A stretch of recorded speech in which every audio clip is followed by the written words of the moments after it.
Ladies and gentlemen, sometimes a father can love a son from outside than his own blood son. Well, these are not my words. These are the words of Babu Owino, the current MP for Embakasi East constituency. But before a deep dive into this video, don't forget to like this video, comment, and most importantly, subscribe to our YouTube channel.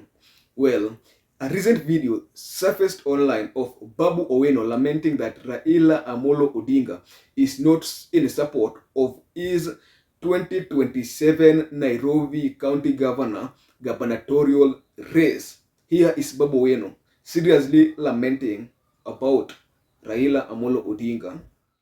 Governor Sakaja being favored by Raila Amolo Odinga.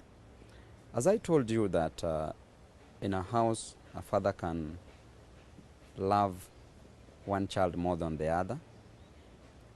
But it is quite unfortunate that this child is not from our house. This is a neighbor's child. This is a neighbor's child who in 2007 was in Vijana na Kibaki, opposed Baba because he was in Kibaki's team and did not vote for Baba. Therefore did not want Baba. In 2013, he was the chairman of TNA, did not vote for Baba, opposed Baba, and therefore did not want Baba to be the president. In 2017, he was in Jubilee, opposed Baba, did not vote for Baba, and wanted Uhuru to be the president. In 2022, same thing, he was in UDA, Kenya Kwanza. He opposed Baba, did not vote for Baba, and wanted Ruto to be the president. So therefore, he's never wanted Baba. He wanted Kibaki, he wanted Uhuru in 2013, he wanted Uhuru again in 2017, and wanted Ruto in 2022. So this is not a person who is coming with clean hands. This is a person who does not love Baba. He's not sacrificed anything for Baba. So even going to Ethiopia, those are PR exercises. So Baba should know better his children, and he should know those who love him like myself and deeply love him. Sakaja has no future in politics because Sakaja has destroyed his own future in politics. He was given an opportunity by Nairobians to work for Nairobians. A very good opportunity that God bestowed upon him. What did he do instead? He's messed it up.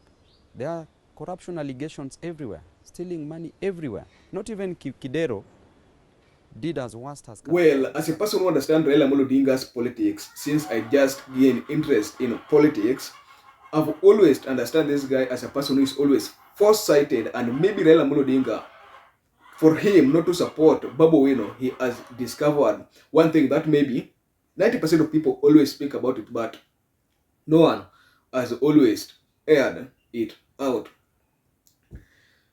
And you will discover that what I will speak in this video is something that is always the truth, and the truth will always speak for itself. Well, the main reason why Raila Amolo Odinga might not be willing to support Babu Owino's candidature in gubernatorial position for Nairobi County maybe is he has realized that the former 3 governors of Nairobi County, after coming into power, they have always been among the most hated county official ever. Let's take an example of our one and only Evans Kidero, the first governor for Nairobi County. Well, during the election of 2013, just see the kind of influence that this guy had for Nairobi resident. He ended up being elected as the governor, serving as a only one-term governor. Well, after this guy served for as a one-term governor, his voice has never been heard, be it in the ground.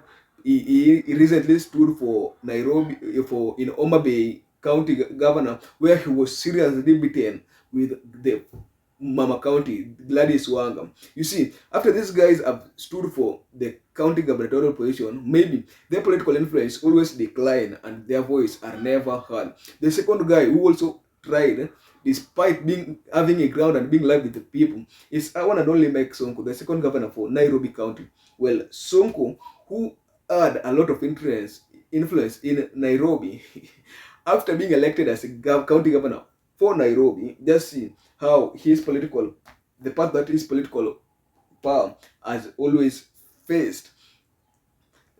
after being elected, the guy was later impeached. Just imagine, an impeachment motion was driven against him, and nowadays his voice is not even being heard. He started during the 2022 general election. He decided to bring a drama that he wanted to vie for Mombasa gubernatorial position, which later ilikunywa maji. The third person who also is just trying and is currently among the most rated politician in Kenya is our one and only the dimple man, Sakaja. Sakaja, when he was being elected and before being elected, he was among the most popular people in Nairobi, and being a voter from Nairobi.